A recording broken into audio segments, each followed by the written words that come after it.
ముఖ్యంగా ఆడబిడ్డలకి వైసీపీ గనుక ఇంకొకసారి వస్తే రక్షణ ఉండదు. ఆడబిడ్డలకి సొంత చెల్లెలు బట్టల మీద కామెంట్ చేసే దిగజారుడి వ్యక్తి ముఖ్యమంత్రి. చెల్లెలు బట్టలు ఎవరన్నా చూస్తారా? రంగుల్ని ఏమన్నా అంటావా? పచ్చదనం గ్రీన్ కలర్ చెట్లు ఉంటే కూర్చోబెట్టి ద్వేషంతో మనం పచ్చని చెట్లను చూడటం మానేస్తావా? పసుపు రంగు చొక్కా వేసుకున్నారని చెప్పి బంతిపూలని దేవుడి మెడలో దేవుడికి విగ్రహానికి వేయడం మానేస్తావా?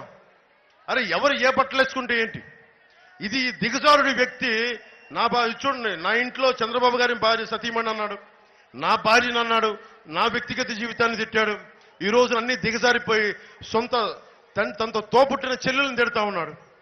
వివేకానంద రెడ్డి గారి ఆయన కూతురు గారిని తిడతా ఉన్నారు. దీన్ని బట్టి అర్థం ఇదొక్కటి. ముఖ్యంగా ఆడబిడ్డలకి భద్రత ఉండదు వైసీపీ నాయకులు వస్తే. వైసీపీ ఇంకోసారి మీరు ఓటేస్తే యువతకు చెప్తున్నాను, మీకు ఉపాధి అవకాశాలు ఉండవు. రైతులకు చెప్తున్నాను, మీకు గిట్టుబాటు ధర రాదు, మీకు సాగునీరు సమస్యలు తీర్చరు. అన్నిటికంటే డేంజరు అతను వస్తే మీకు ఈ రోజున చూడాలి, ఈ ప్రతి డిజిటలైజ్ చేస్తా ఉన్నాడు. పట్టా పుస్తకాలు ఉండవు. ముందుగా పట్టా పుస్తకాల్లో జగన్ బొమ్మ వేసుకున్నాడు. ఆంధ్రప్రదేశ్ రాజముద్ర ఉండాలి పట్టా పుస్తకాల మీద. అన్ని డిజిటలైజ్ చేస్తాడంట.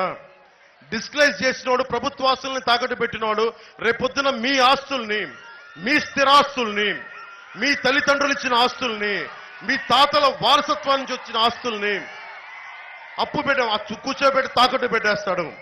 ముఖ్యంగా చెప్తున్నాను, వైసీపీ మద్దతుదారులు కూడా చెప్తున్నాను, తల్లినే ఉపేక్షించని వాడు రేపొద్దున చట్టాలు తీసుకొస్తే, అతన్ని గెలిపిస్తే, అతను కనుక మీరు ఉంటే ఓటు వేశారంటే మీ భవిష్యత్తుకు మీరే పెట్రోల్ వేసి కాల్ చేసుకున్నట్టు మర్చిపోకండి. ఇది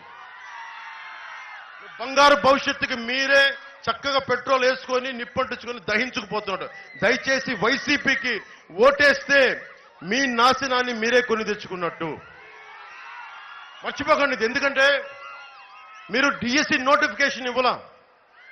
నేను ఏ హామీలు ఇదే చెప్పారు, సూపర్ 6 కానీ, అలాగే నేను చెప్పాను సూపర్ 6లో 2 జనసేన ప్రతిపాదించినవి కూడా ఉన్నాయి. అవి కాకుండా చంద్రబాబు గారికి చెప్పాను, మా జనసేన పథకాలు కూడా ఇంకొక 4 కావాలి అంటే ఈ రోజున మనకు 30 తారీఖున మేనిఫెస్టో రిలీజ్ చేస్తాం. ఆ మేనిఫెస్టోలో చూడండి, అన్ని వర్గాలకి, ఎస్సీ వర్గాలకు కానీ, ఎస్టీ వర్గాలకు కానీ, ముస్లిం వర్గాలకు కానీ, కాపు, బీసీ ఏ కులాలకు సంబంధించిన అయినా సరే అన్ని పథకాలు ఉన్నాయి. ఆ పథకాలని ముందుకు తీసుకెళ్లే బాధ్యత జనసేన తీసుకుంటుంది. నేను ముందుండి నడిపిస్తాం,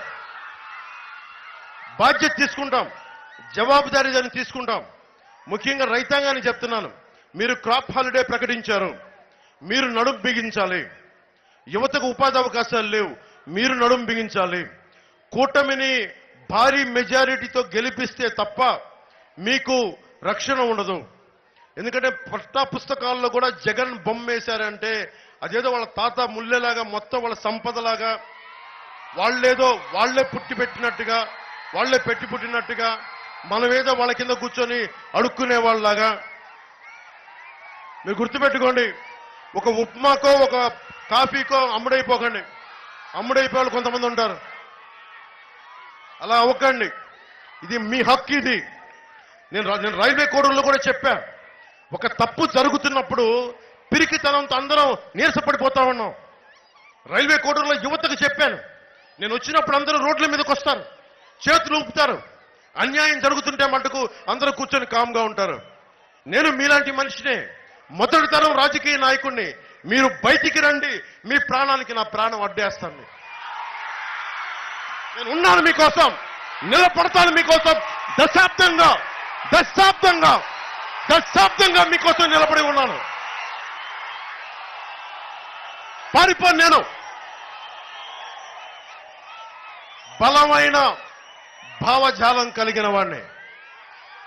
YS Jagan 10th class intermediate లో పేపర్లు రిలీజ్ చేస్తా ఉంటే నేను చెగ్వేరా గురించి చదువుకున్నవాడిని, విప్లవాల గురించి చదువుకున్నవాడిని, భారత పాకిస్తాన్ విభజన గురించి చదువుకున్నవాడిని, కష్టాల గురించి తెలిసిన వాడిని, తరిమిన నాగిరెడ్డి తాకట్లో భారతదేశం చదివిన వాడిని. జగన్ పిచ్చి పిచ్చి వేషాలు వేస్తా ఉంటే నేను తాకట్లో భారతదేశం చదివిన వాడిని.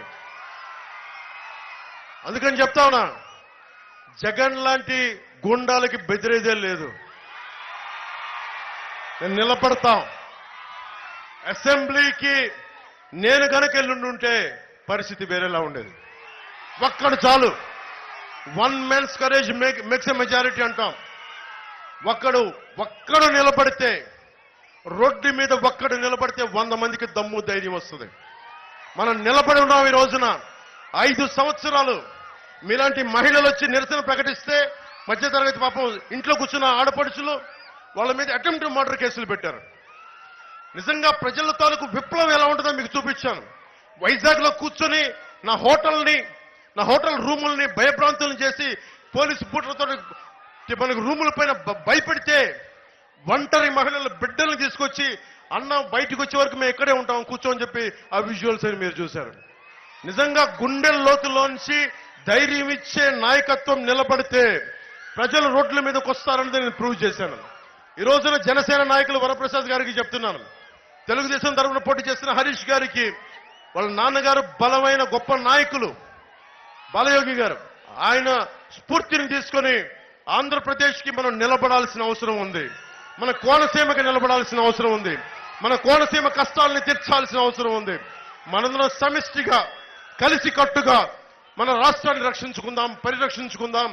యువతకి బాధ్యతనిద్దాం, యువతకు ఉపాధి అవకాశాలు ఇద్దాం, రైతుకి అండగా ఉందాం, ప్రతి బీసీలకి ఎస్సీలకి ప్రతి ఒక్కరికి చేదోడు వాదోడుగా ఉందాం, మైనారిటీలకి అండగా ఉందామని తెలియజేసుకుంటూ నాకు ఈ అద్భుతమైన అవకాశాన్ని ఇచ్చిన నా రాజోలు ఒక అమావాస్య రోజున